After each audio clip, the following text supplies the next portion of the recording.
크리스마스 이브의 한입뉴스 시작해보죠. 자, 박종우 마이뉴스 기자, 오창석 시사평론가 나와 계십니다. 어서 오세요. 안녕하십니까. 아유, 두 분에게 성탄절에 뭐 하십니까? 그랬더니 다 방송하죠. 그래서 방송쟁이들 좀 쉬고 가족과 함께 보내시고 그러세요. 자, 오늘 첫 번째 이슈 묵직합니다. 자, 지금 이 대장동 사건 말이죠. 네. 지금 또 이제 이 사망 기사와 함께 또 이제 관심이 쏠렸는데 문제는 지금 특검한다고 여야가 이구동성으로 얘기한 지가 한참 됐어요. 박 기자님. 네. 특검 어떻게 되고 있습니까? 특검 글쎄요. 그 여야가 계속해서 서로의 입장만 내세우는 모습인데요. 사실 어제 보면 이재명 민주당 대선 후보가 네. 처음부터 끝까지 특검하자고 얘기했다. 그러니까 피하는 것 같은 이미지 줄 필요가 뭐가 있냐 이렇게 얘기하면서 이 깔끔하게 정리하고 싶은 생각이다 이런 얘기를 했거든요. 네. 그러면서 한 얘기가 윤석열 국민의힘 대선 후보 연루 의혹이 제기된 부산저축은행의 대장동 대체 의혹 이것까지 특검 수사 범위에 포함해야 된다. 네. 강조를 했어요. 지금 특검을 빨리 하자는 거고 또 당대표나 원내대표에게 특검을 하자고 빨리 협의해서 실제로 하자 이런 얘기까지 했다는 거예요. 네네.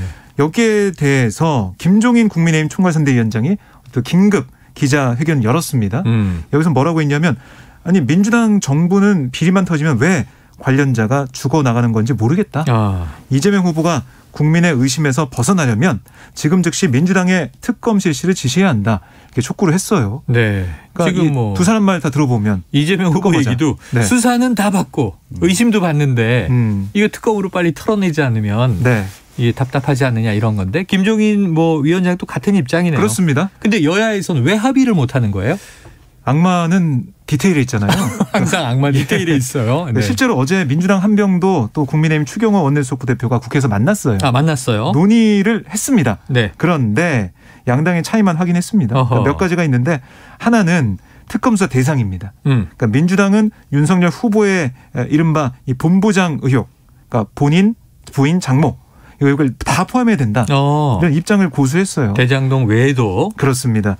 반면에 국민의힘은 특검 수사 대상으로 이재명 후보만 특정해야 된다. 이렇게 얘기를 했고 또 특검 추천 방식에 대해서도 민주당은 상설특검, 반면에 국민의힘은 일반 특검, 그러니까 특검법을 만들어서 해야 된다. 네네. 이런 얘기를 한 거고요.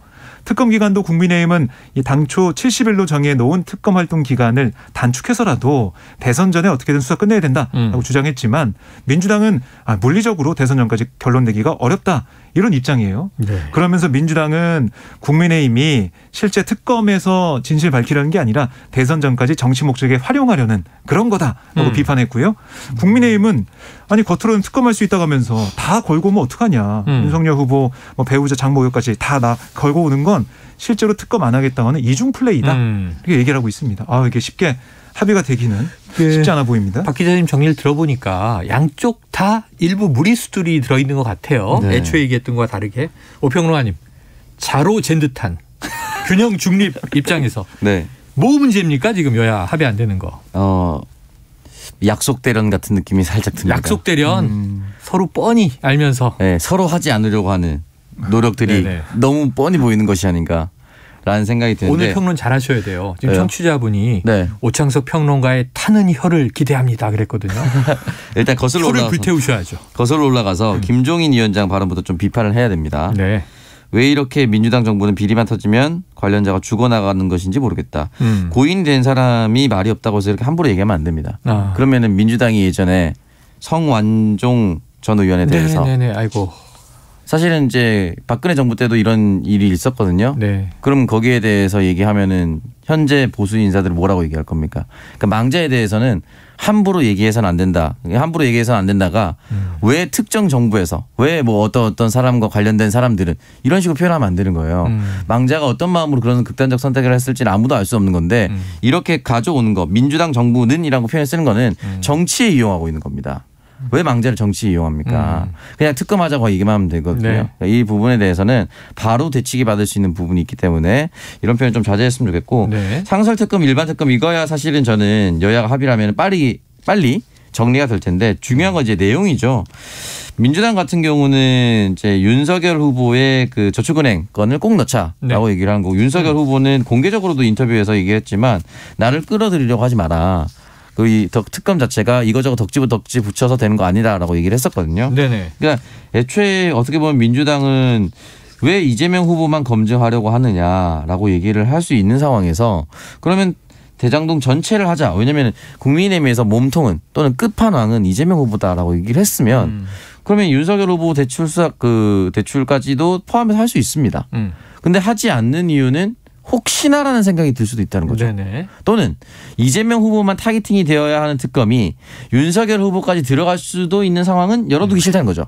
그럼 사실 민주당에서 받아들일 수가 없죠. 왜냐하면 이재명 후보가 진짜 끝판왕인지 몸통인지 알 수 없는 상황에서 국민의힘의 의심만으로 하자는 것인데 그럼 민주당에서도 가지고 있는 거둘 수 없는 의심의 눈초리를 왜 우리는 거둬야 되느냐 이렇게 얘기를 할 수밖에 없거든요. 그런데 이제 어떤 거냐면 저희 시사본부에서 국민의힘 측에서 나와서 처음에는 이재명 후보를 타겟으로 한 특검법을 발의를 했죠. 네. 그런데 이제 그 다음에 우리 그러면은 부산저축은행 받겠다. 네. 50억 클럽도 받겠다.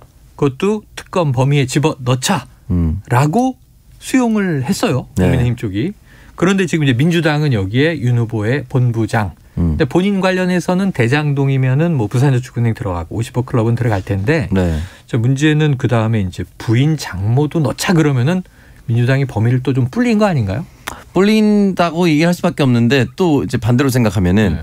사실은 윤석열 후보가 대통령 후보가 되기 전에 부인 비리라든지 또 장모에 관련된 비리가 다 덮어졌던 것들이 있었습니다. 네네네. 그리고 지금 당장 양평에 있는 공흥지구 같은 경우는 법률 위반이라든지 특혜성 것들이 많거든요. 예를 들어서 그 해당 지역에는 8당으로부터 시작해서 지류하천 밑에는 개인 하수처리 시설을 짓지 않으면 건축 허가가 안 되는 건데 아직도 개인 하수처리 시설을 짓지 않았습니다. 네네. 또 하나는 그 자리에는 일정 규모 이상의 대단지 시설이 들어오면 안 된다라는 거거든요. 네네. 그럼 두 가지 법률을 다 어겼는데 그냥 통과가 됐어요.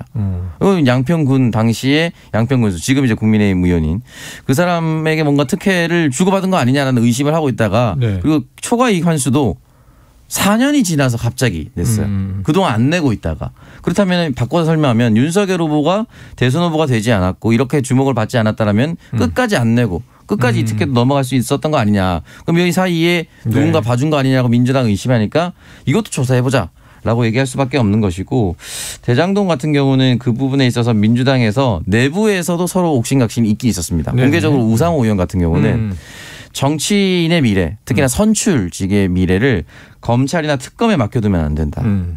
라고 얘기를 계속 했기 때문에 특검 안 될 거다 이런 얘기 했었죠. 네, 안 될 거다 안 된다라고도 얘기를 많이 했었는데 받지 아마 말자. 그 부분에 있어서 좀 이제 내용에 이제 옥신각신이 있을 것 같습니다. 이거 오늘 한입뉴스 끝나고 가지 말고 계세요. 2부에 이 장성철 교수가 오는데 네. 이 둘을 붙여놔야 될 것 같아요. 이제 여야의 입장을 좀 공평하게 공방으로 거긴 참 현근택 변호사가 오시니까 저보다 뭐 법률은 더 네네, 필요 없겠네요. 변호사가 가세요. 네, 1부 마치고 가세요. 네. 자, 그런데 지금 얘기를 잠깐 하다 보니까 오늘 이건 속보인데 이 윤석열 후보의 장모 재판에서 지금 1심 선고 판결 나온 게 하나 있죠? 네, 그렇습니다. 이게 이제 통장 잔고 증명서를 위조한 혐의로 네네네. 이 최 씨가 재판에 넘겨졌거든요.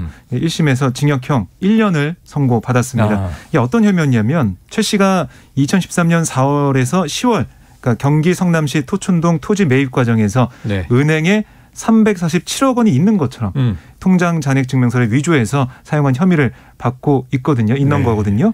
그래서 또 땅을 매입하면서 자신이 아닌 동업자 사위 등의 명의로 계약한 혐의 이것도 받고 있는데 결국에는 검찰이 사문서 위조와 위조 사문서 행사, 네. 부동산 실명법 위반 등 혐의로 기소를 했어요. 네네. 결심 공판에서 1년을 구형했는데 재판부도 그대로 1년을 선고를 했습니다. 다만 법정 구속되지는 않았어요. 지금 보면 이 사건이 아니라 또 요양병원 설립에 관련해 급여를 부정수급한 혐의로도 기소돼서 1심에서 징역 3년 선고받고 네. 지금 항소심 재판 중이고 지금 보석 풀려나 있습니다.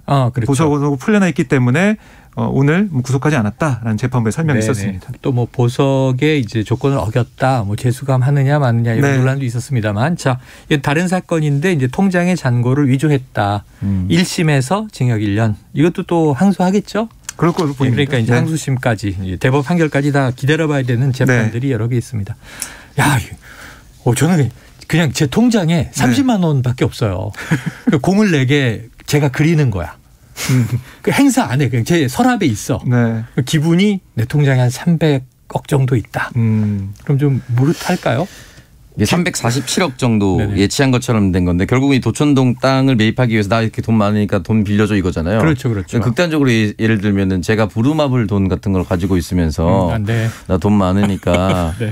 나 이걸 지렛대로 사용해서 뭐 차도 사고 집도 사고 땅도 사고 뭐 이런 예. 건데 글쎄요 347억에 비해서 징역 1년은 굉장히 가벼워 보인다는 마음을 지울 수가 없네요. 그래요. 제가 뭐 잘못 운을 띄웠네요. 네. 그냥 크리스마스에 부루마블 하시고요. 다음 이슈로 넘어가 보겠습니다. 자, 이재명 후보 측도 지금 이제 오늘 뭐 장모 1심 선고 유죄 징역 1년 이건 윤석열 후보에게 좀 악재일 수밖에 없는데 네. 지금 이재명 후보도 먹구름이 끼어 있습니다. 왜냐하면 이 김문기 씨의 좀 안타까운 사망 소식 이후에 자, 성남시장 시절에 그럼 이 김문기는 지금 유동규 전 본부장의 측근이라고까지는 보도가 나왔는데 네. 이재명 후보가 시장 시절에 알고 있었느냐. 근데 몰랐다고 했는데 좀 다른 정황이 나왔다고요. 네. 그러니까 이재명 후보가 시장 재직 때 몰랐고 또 하위 직원 팀장이었던 걸로 생각을 한다. 네. 도지사가 돼서 경기도지사가 돼서 재판을 받을 때 이 사람의 존재를 알고 전화도 꽤 했다. 상당히 성실하고 일도 제대로 잘하는 직원이었던 것 같다. 이렇게 회고를 했어요. 네. 그러니까 몰랐다는 거죠. 그런데 김은혜 국민의힘 의원, 그러니까 중앙선대위 대변인을 맡고 있는데 네. 어제 논평을 냈습니다. 그러면서 사진 2장을 공개를 했어요. 네. 하나는 2009년 8월 경기 분당의 한 이 행사장에서 주민센터에서 이 후보와 김 처장이 함께 참석한 세미나 사진 네네. 이거 공개했거든요. 그러니까 사진을 보면 같은 자리에 같은 책상 긴 책상에 네네. 서로 한 3-4명 정도 이제 띄어서 앉아 있는 그런 모습이었어요. 네. 어떻게 모를 수가 있냐 이런 얘기를 한 거고 그러니까 성남시장에 당선되기도 전에 2009년부터 이재명 후보가 김 처장을 알고 있었다 이런 주장을 편 셈이고요. 네. 그다음에 또 한 장은 2015년 때 사진입니다. 그러니까 이재명 후보가 성남시장이었던 시절이고요.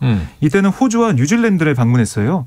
이때는 이 김 처장이 성남도시개발공사 개발사업 1팀장으로 이재명 후보를 수행했다 하면 사진을 공개를 했는데 이 사진을 보면 이 바로 이 김 처장이 이재명 후보 뒤를 따라가는 이 트램에 타면서 뒤를 따라가는 모습 그게 좀 찍혀 있는데 어떻게 이렇게 같이 수행해서 간 사람은 모를 수가 있냐.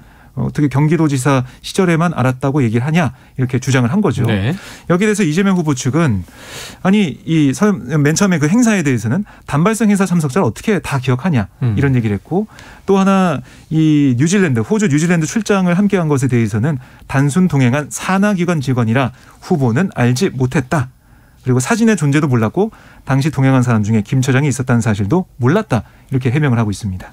이게 2장의 사진 중에 김은혜 국민의힘 의원이죠.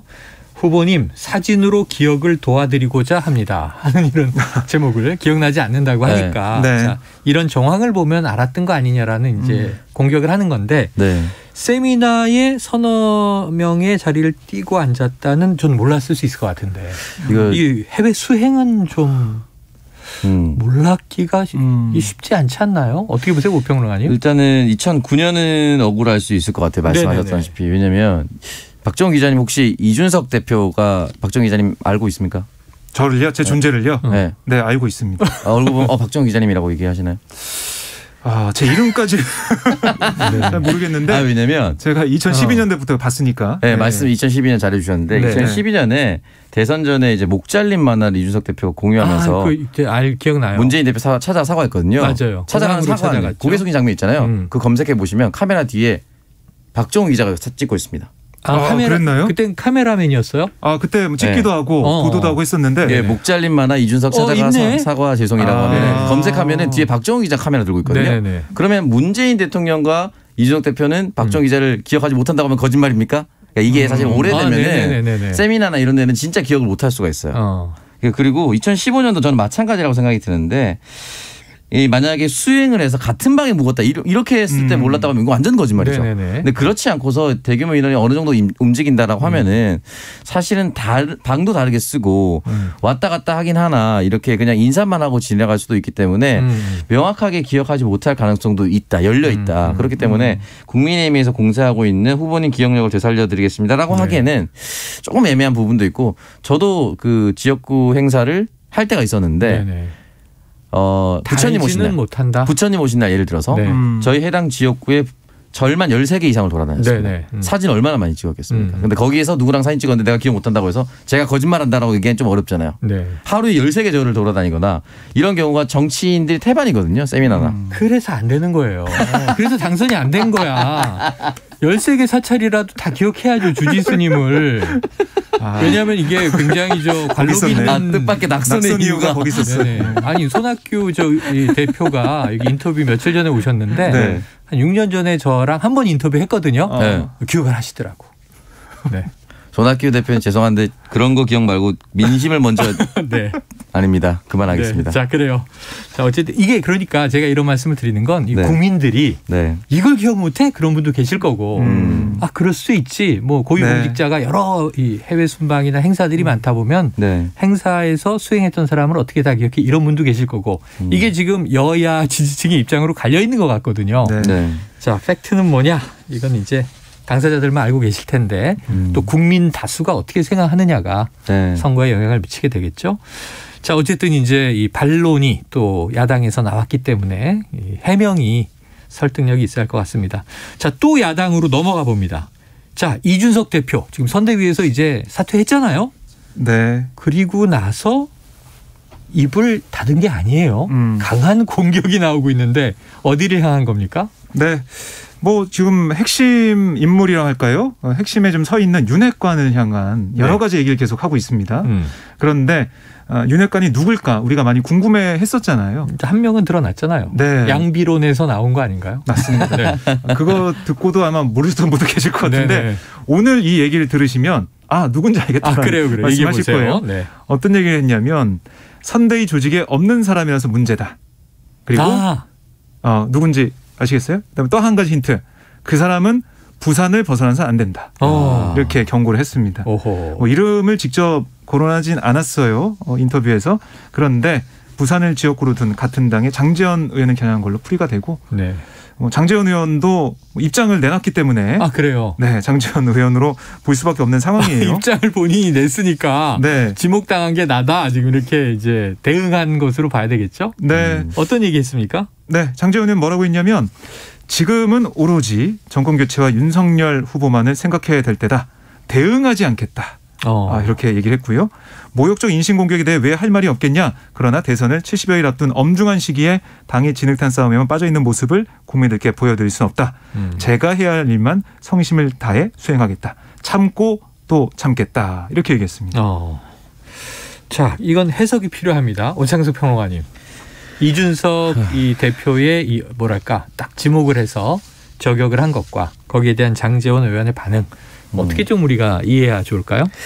글쎄요. 일단은 이준석 대표가 어느 정도 심증이 있으니까 특정하진 않았습니다. 정확하게. 네. 장제원 의원입니다. 이렇게 얘기하지 않았으니까 얘기하기 어렵긴 한데 왜냐하면 부산은 18개 지역구에 3개 지역구를 제외하고 다 나머지가 이제 국민의힘 국회의원이기 때문에 대응하진 않겠지만 15명 중에 1명은 추려질 수가 있는 거죠. 네. 근데 장제원 의원이 이렇게 격렬하게 반응하는 거 보니까 장제원 의원이 더 의심스럽긴 한 상황이긴 한데. 사실 자맹 때도 부산을 제일 먼저 가서 장제원 의원실에 이렇게 큰 사진을 배경으로 사진도 올렸잖아요. 사상구 당협위원장이니까. 근데 제가 생각하기에는 이준석 대표가 이렇게 장제원 의원으로 의심을 하고 있는 이유가 아마 영입 인사들 자신이 몰랐던 이수정 교수나 신재시 영입 관련해서 장제원 의원은 어느 정도 알고 있었다라는 사인을 포착하지 않았을까. 그렇지 않고서는 이렇게 되지 않을 거고 아마 공개적인 석상에서 얘기할 수 없는 것들도 분명히 일어났겠죠.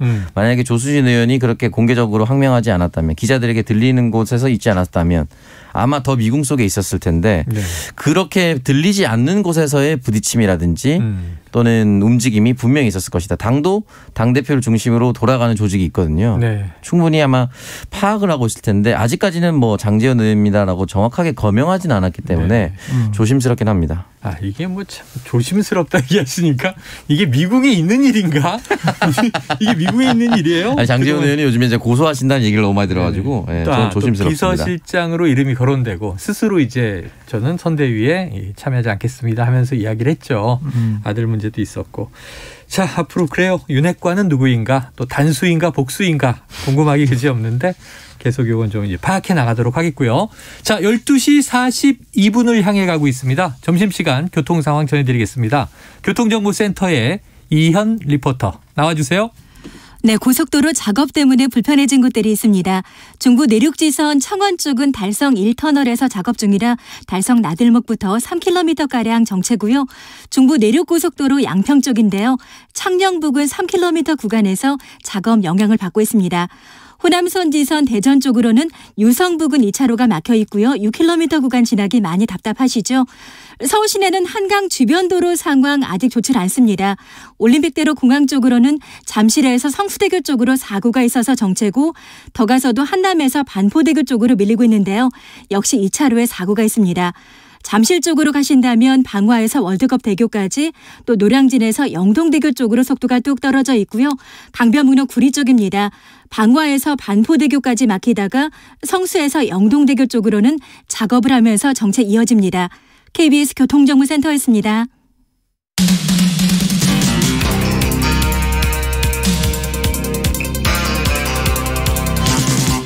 최영일의 시사본부. 네, 목포 애청자님의 문자가 저를 감동시키네요. 3595님, 목포 애청자 윤현주입니다. 자세한 한입 뉴스 좋아요. 그랬는데 한입의 입이 우리 한 입에 베어 먹는다 이런 뜻인데 이파리, 잎사귀에 입자를 쓰셔서 굉장히 시를 좋아하시는 애청자신 것 같아요. 한입 뉴스 좋습니다. 오늘 마지막 입새의 마음으로 저희가 뉴스를 전하도록 하겠습니다. 자, 지금 이제 이 여당 야당 상황을 쭉 보고 있는데 지금 이재명 후보 관련해서는 대장동 특검 어떻게 되느냐 짚어봤고 지금 고 김문기 씨를 알았느냐 몰랐느냐 이제 의혹을 얘기해 봤는데 좋은 소식이 있어요. 지금 네. 점심시간인데 네. 박 기자님 네. 만나고 있습니까? 그렇습니다. 네. 이재명 민주당 후보와 이낙연 전 대표가 지금 서울 중구의 한 식당에서 오찬 회동을 이어가고 있습니다. 근데 정치인들은 왜 이 식당에서만 드세요? 글쎄요. 여기가 좀 위치도 괜찮고 네네. 그리고 글쎄요. 좀 트여 있기도 하고 백불하기도 좀 편하고. 중구 광화문에 뭐 식당 넓은 식당이 한두 개입니까? 방도 있고. 근데 이게 좀 야외에 좀 트여 있기도 하고 그래서 브리핑하기도 괜찮고 그다음에 좀 어떻게 보면 역사가 좀 있잖아요. 역사가 있는 그런 장소고 2012년에 당시 이제 문재인 안철수 후보가 만났던 곳이기도 하고 그분들도 여기서 만났고 얼마 전에 윤석열 김종인 회동도 여기서도 있고 지금 정치권 인사들이 좀 많이 애용하고 있는. 제가 지금 뭐 별 중요하지 않은 얘기를 여쭤봤네요. 자, 그래서 만나고 있는데 어떻게 될까요? 지금 거의 이제 시작할 때부터 모두 발언 자체가 없었어요. 바로 들어가서 이 오찬 회동에 들어간 거고요. 아마 이 이후에 이 양쪽에 그 윤영찬 의원이 그러니까 이낙연 전 대표 쪽이고 오영훈 비서실장이 이재명 이 후보의 대변인 역할로 아마 브리핑을 할 걸로 보입니다. 그래서 이걸 좀 봐야 될 것 같고요. 지금 현장 분위기는 취재진과 그다음에 후보와 이 이낙연 전 대표 지지자들이 와서 기다리고 있어요. 그런 상황이고 아마 코로나19 지금 심화된 이런 상황 때문에 이낙연 전 대표한테 대응 관련해서 이런 지혜도 좀 구하고 그다음에 선거 캠페인이 계속해서 치열해지고 시간도 많이 가고 있는데 이제 전면적으로 나서서 좀 역할을 좀 해달라 이런 또 부탁도 할 것으로 보입니다. 자, 드디어 이제 이 본선 진출을 이재명 후보가 한 이후 사실 이제 며칠 지나서 이제 승복 선언 이낙연 전 후보에게서 나오면서 자, 겨우 원팀이 완성됐다 했는데 문제는 두 분이 만나지 않고 있고 또 호남을 찾았을 때도 이낙연 후보의 모습이 보이지 않아서 원팀 맞느냐 이런 얘기가 나왔는데 오늘 오찬을 기점으로 이재명 후보와 이낙연 전 총리 전 대표의 만남을 이어가고 있는데 어떤 메시지가 나올지는 좀 기다려보고요. 이제 원팀이 완성되느냐. 완성된다면 또 이제 아마 관심은 야권으로 가서 홍준표 의원, 유승민 의원 얘기 또 나올 것 같아요. 그렇습니다. 항상 이 데칼코마니처럼 여야가 움직여서 지켜보도록 하겠습니다. 자, 이게 윤석열 후보 지금 호남 공략 두 번째 이제 내려갔는데 어제 이 자유 발언이 나왔어요. 자유론에 대한 발언이 나왔는데 이거는 그냥 내용을 아마 보도로 많이 보셨을 테니까 오창석 평론가님. 자, 가난하고 못 배운 사람은 자유가 뭔지 필요성을 못 느낀다. 요게 문제인데 네. 좀 전반적으로 앞뒤 문맥 등등 해서 네. 해석을 좀 해주세요. 윤석열 후보의 입장에서 해석을 해드리면 네네. 아무래도 어렵게 살다 보면은 내가 뭔가를 하고 싶더라도 제약이 많이 생기는 현실적 제약이 많이 생기니까 네. 내가 하고 싶은 걸 하는 자유를 못 느낄 것이다. 뭐 이렇게 자유롭게 어렵죠. 네. 가난하면 정말 힘들죠. 윤석열 후보는 의도를 한 것 같고요. 근데 들리기에는 가난하면 뭐 아무것도 느끼는 게 없다라는 생각처럼 들립니다. 사실은 문장이 매끄럽게 완성되려면 네. 제가 의역을 하긴 했지만 네네. 가난하면 가난할수록 국가의 존재를 느끼지 못한다. 그래서 국가가 더 나서야 된다. 라고 표현을 했었어야 됩니다. 이게 문맥상으로 맞죠.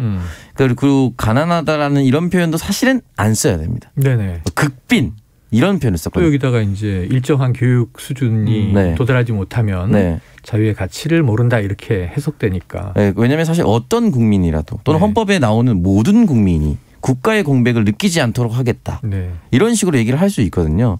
그러니까 표현에 있어서 첫 번째 실수였으면은 이게 정치인화가 되지 않아서 그럴 수 있겠다라고 생각이 들지만 이런 흔히 말하는 계층이나 또는 재산의 정도를 나누는 말을 실수를 좀 많이 했습니다. 그러다 보니까 예전엔 또 인문계 뭐 딱히 필요 없다라는 취지의 또 발언도 있었고 대학생 발언에서 그러다 보니까 이게 사회를 바라보는 자신의 신념이 아니었나 그동안의 가치관이 아니었나라는 의심과 비판을 하니까 지금처럼 더 논란이 되는 거예요. 네네. 첫 실수였으면 제가 말씀드리지만은 실수했다. 아직 정치인의 언어가 익숙하지 않다라고 하지만 이 말 실수가 너무 누적이 되고 있다라는 거, 메시지 관리가 전혀 안 되고 있다는 거, 이 부분에 있어서는 조금 아쉽고 사실은 이 뒤에 대학생들을 더 어이없게 한 발언들도 또 나오긴 했습니다. 그래요. 네. 그거는 몇 년 내 여러분 뭐 대학생 1, 2학년 졸업하기 전에 손바닥 안으로 구직 정보를 알 수 있게 된다. 정말요? 네. 미래에 그렇게 되나요? 네, 예측? 땡 코리아 잡 코리아라는 그냥 어플리케이션 이름 얘기하겠습니다. 이미 다 어플리케이션 실험됐고. 잡코리아, 인크루트, 사람인 뭐 유명한 이제 네. 구인구직 정보 사이트들이 있죠. 네, 그래서 뭐 사실 인터넷에서는 심지어는 아르바이트도 뭐 천국도 있고 등등 해서 몸도 있고요. 있고, 다 있는데 그래서 인터넷으로 조롱글로 네네. 윤석열 후보가 다음에는 은행을 방문해서 조만간 1, 2년 내에 휴대폰으로 현금을 송금할 수 있는 사회가 온다. 뭐 이런 식으로 얘기할 정도로 좀 현실 감각이 좀 많이 떨어졌어요. 앞에는 발언을 좀 실수했다라고 치지만 네네. 뒤에는 기술의 정도를 아예 모르는 겁니다. 네네. 이거 너무 심각한 거예요. 시장 현실이 어떤지. 그러니까 대학생 얘기를 들어갔잖아요. 제목이 윤 퀴즈 온더 전북이었습니다. 윤퀴즈 온더 전국. 네, 전북. 그래서 성렬이 형이었는데 대학생들 앞에 두고 대학생이 이미 쓰고 있는 것들에 대해서 전혀 인지하지 못했다는 거. 네네. 또 하나 취준생 커뮤니티에서 돌아다녔다는 것이 대학에서 잘 배워야 된다. 네네. 회사 매출을 올리기 위해서는 대학에서 잘 배워와서 회사에 들어가자마자 바로 일할 수 있도록 해야 된다라고 얘기했거든요. 이거는 회사 사정을 전혀 모를 겁니다. 어떻게 잘 배워오든 회사에서는 신입사원 연수 과정을 거칩니다. 그렇죠. 그러니까 어떤 회사 들어갈 줄 알고. 기간의 차이는 있겠죠. KBS, MBC, SBS 중에 나는 방송국 기자가 되겠습니다 해서 한 기자 공부만 합니까? 네네. 전체적으로 다 기자 공부를 하고 거기서 합격하는 곳으로 가지 않겠습니까? 여러 군데 동시에 입사 지원을 하고 네. 다 면접을 보러 다니죠. 근데 만약에 이 3사를 준비하는데 K만 준비했다가 K 떨어지면 어떡할 거예요 그러면. M만 붙으면은 M 안 가고 나는 다시 K 가겠어 이렇게 하시는 분들 몇 명이나 되겠습니까? 이것도 사실은 취업을 준비하는 대학생의 마음을 또 전혀 모르는 그래요. 겁니다. 자, 현실과 좀 괴리가 있다. 이제 워낙 뭐 고위 공직자 생활만 오래 했기 때문에 자, 윤석열 후보가 뭐 취업의 어떤 그 프로세스를 알겠는가 싶긴 하지만 지금은 이제 고위공직자가 아니라 대통령 후보자이기 때문에 그래요. 좀 현실 공부가 필요해 보입니다. 저는 두 가지만 말씀드리고 네네네, 싶은데 첫 얘기해보세요. 번째는 어제도 지각을 했어요. 아이고. 40분을 늦었거든요. 저 전북대 학생들 간담회 학생들 만나는 자리에. 40분. 네, 그러니까 이런 지각하는 사태가 계속해서 반복이 되고 있어서 네네. 이건 바로잡지 않으면 계속 문제가 될 것 같다는 생각이 네네. 들고 또 기자 입장에서 보면은 발언한 다음에 뒤에 진위가 왜곡됐다는 식으로 또 다시 얘기를 합니다. 근데 이 취재하는 입장에서는 아니 그 진위가 왜곡되지 않게 정말 잘 정리해서 발언을 준비하고 생각을 가다듬고 있어야지 이게 후보 때뿐만이 아니고 나중에 정말 대통령이 된다면 어디 가서나 다 이런 식으로 얘기했다가 나중에 진위가 왜곡됐다 기자들한테 얘기할 건지 이 점은 또 짚어야 될 거로 보입니다. 그래요. 자, 그 외에도 지금 뭐 다주택자 양도세 중과 유예 문제 당정이 좀 이제 충돌을 피하고 이제 조금 어떤 출구 전략을 모색하는 것 같아요. 이건 내일 전해드려도 될 것 같습니다. 자, 오늘 한입뉴스는 여기서 정리하도록 하죠. 박정호 기자, 오창석 평론가 고맙습니다. 감사합니다. 자, 7874님 청취자분 오늘의 디저트송 신청